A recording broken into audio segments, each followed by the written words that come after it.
तो आज हमें मेरे बेटे बात करनी है यंग्स मॉडुलस की प्रॉपर्टीज ऑफ मैटर का चैप्टर नंबर 7 का हमारा लास्ट टॉपिक है ये आज।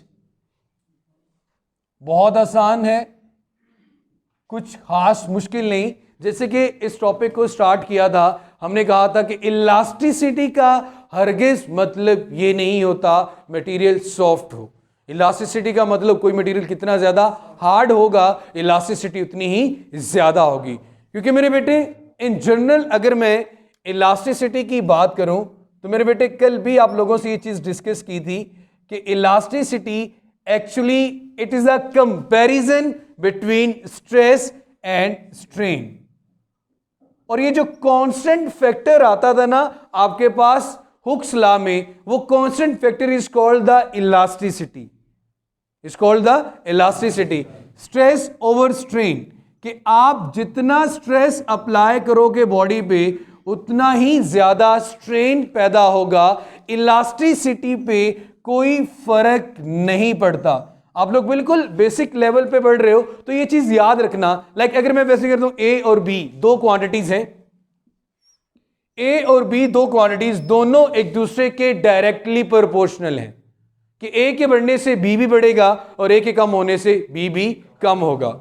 अगर आप इसके दरमियान में प्रोपोर्शनैलिटी कांस्टेंट लेके आते हैं, लाइक सी ले आते हैं या के ले आते हैं, तो ए को बी पे लाके डिवाइड करें, किसके को लाएगा, के। तो के इन दोनों पे डिपेंड नहीं करेगा, के हमेशा एक जैसा रहेगा क्योंकि ये दोनों चीजें एक दूसरे के साथ डायरेक्टली रिलेट हैं। इसमें चेंज लाओगे इसमें भी उतना ही चेंज आ जाएगा। इसका आंसर हमेशा क्या रहेगा, सेम रहेगा। लाइक ये 2 है ये 4 है, नेक्स्ट में ये 4 हो जाता है ये 6 हो जाए तो इसके आंसर में कोई फर्क नहीं पड़ता। तो हम हमेशा यही कहते हैं कि डायरेक्ट रिलेशन में प्रोपोर्शनैलिटी का जो फैक्टर आता है, कांस्टेंट आता है, वो दोनों एक दूसरों पे या इन पे डायरेक्टली डिपेंड नहीं करता। अब मेरे बच्चे, अब 3 तरह की इलास्टिसिटी, 3 तरह का हमारे पास जो यंग्स मॉडुलस में आ जाता है। एक यंग है, एक बल्क है और दूसरा शेयर है। लेकिन आपकी बुक में यंग्स मॉडुलस की बात की गई है तो मेरा बेटा यंग्स साइंटिस्ट का नाम था। अब मेरे बच्चे इन्होंने कंपैरिजन तो किया लेकिन एक सॉलिड ऑब्जेक्ट के लिए, ऐसा सॉलिड ऑब्जेक्ट जिसकी सिर्फ लेंथ में चेंज आ रहा है, जिसकी सिर्फ लेंथ में चेंज आ रहा है। तो मेरे बेटे यंग्स मॉडुलस एक्चुअली ये भी रेशो है स्ट्रेस की स्ट्रेन के साथ, लेकिन आपने अपनी बुक में इस टॉपिक में जो स्ट्रेन पढ़ी वो टेंसाइल ही है, इसलिए मैं लफ्ज टेंसाइल साथ नहीं लिख रहा, मैं लफ्ज टेंसाइल साथ नहीं लिख रहा क्योंकि आपकी 9th क्लास के स्टैंडर्ड में स्ट्रेन है ही सिर्फ टेंसाइल यहां पे। सो मेरे बेटे स्ट्रेस का फॉर्मूला अब सबको पता है, वो मेरे बेटा होता है F/A, force per unit area divided by strain का फॉर्मूला मैं यहां पे लदा लिख लेता हूं, stress is equal to F/A। Strain आपके पास क्या होता है मेरा बेटा, आप कंपैरिजन करते हो चेंज इन लेंथ का ओरिजिनल लेंथ के साथ, तो आपने पढ़ा हुआ है X/L, यही चीज मेरे बेटे। तो यहां पे क्या आ जाएगा, X/L। तो ये इसको अगर एक फॉर्म में लिखना चाहो, इसको लिख सकता हूं F/A, लिखा जा सकता है ना, सीधा करके लिख दिया। ये L ऊपर आ जाएगा, L/X, L/X। अगेन इसके यूनिट की बात करें बेटा, याद रखना जो यूनिट स्ट्रेस का है वही यूनिट यंग्स मॉडुलस का होगा, हर एक का वही यूनिट होगा। कैसे भाई, स्ट्रेन का तो कोई यूनिट होता नहीं, जब स्ट्रेन का कोई यूनिट होगा नहीं तो बाकी किसका यूनिट बच गया, स्ट्रेस का। उसका यूनिट क्या आता था, न्यूटन पर मीटर स्क्वायर, या फिर उसके लिए क्या यूज करते थे मेरा बेटा, पास्कल। अप्रूव भी कर सकते हैं। फोर्स का यूनिट न्यूटन है, एरिया का यूनिट मीटर स्क्वायर है, लेंथ का यूनिट मीटर है, अगेन लेंथ का यूनिट आपके पास मीटर है। मीटर मीटर के साथ हो गया कैंसिल, तो क्या बचा, न्यूटन पर मीटर स्क्वायर, या फिर मेरे बेटे आपके पास क्या आ गया, पास्कल। क्लियर हो गया, ये था Young's modulus, comparison between the stress and the strain.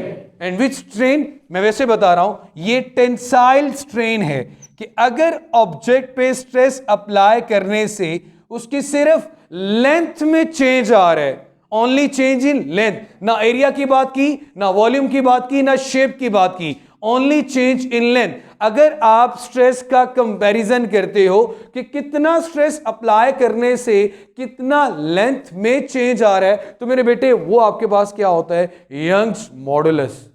Unit क्या आएगा, न्यूटन पर मीटर स्क्वायर। एक्चुअली कर आप यही रहे हो, आप मेजरमेंट कर रहे हो या देख रहे हो कि कितना स्ट्रेस अप्लाई करने से कितना चेंज आ रहा है। अब मेरे बेटे मैंने ये कहा था शुरू में कि कोई चीज जितनी ज्यादा इलास्टिक होगी इसका मतलब उतनी ज्यादा वो हार्ड होगी, या सादा लफ्जों में कहूं कि जो चीज जितनी ढीठ होगी, जैसे कि अगर आप स्टील की बात कर लो या फिर आप किसी सॉफ्ट मटेरियल की बात कर लें। अब मेरे बेटे आपने दो मटेरियल का कंपैरिजन करना है। एक मैं ले लेता हूं कॉपर,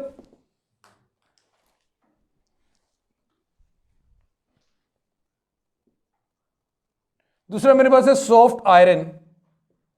अब ये सॉफ्ट आयरन है, इसका मतलब इसको चेंज करना हमारे लिए क्या होगा, आसान होगा।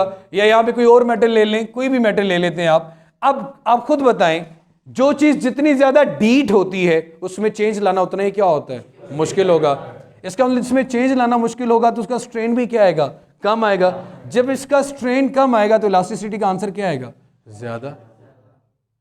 और अगर चेंज इजीली आ जाए और ज्यादा आ जाए, ये फैक्टर जब इंक्रीज करेगा तो इलास्टिसिटी का आंसर क्या आएगा, कम आएगा। इसका मतलब क्या हुआ कि जो मटेरियल जितना ज्यादा इलास्टिक होगा वो मटेरियल उतना ही ज्यादा हार्ड होगा, सख्त होगा, मजबूत होगा। तो इलास्टिसिटी का हरगिज मतलब वो नहीं जो इलास्टिक आप यूज करते हैं अपनी शलवारों में। इसका मतलब मेरे बच्चे, elasticity is directly related to the hardness of the material, and elasticity is the ratio between the stress and strain. Strain जितना कम होगा elasticity उतनी ज्यादा होगी। and what is strain? measurement of deformation, कि कितनी डिफॉर्मेशन हुई स्ट्रेस अप्लाई करने से। अगर ऑब्जेक्ट की शेप में जो बिगाड़ पैदा हुआ है, उसकी लेंथ में जो चेंज आया, उसके वॉल्यूम में जो चेंज आया, या उसकी शेप में या डायमेंशन में जो चेंज आया, उसको मेरे बेटे हम स्ट्रेन का नाम देते हैं।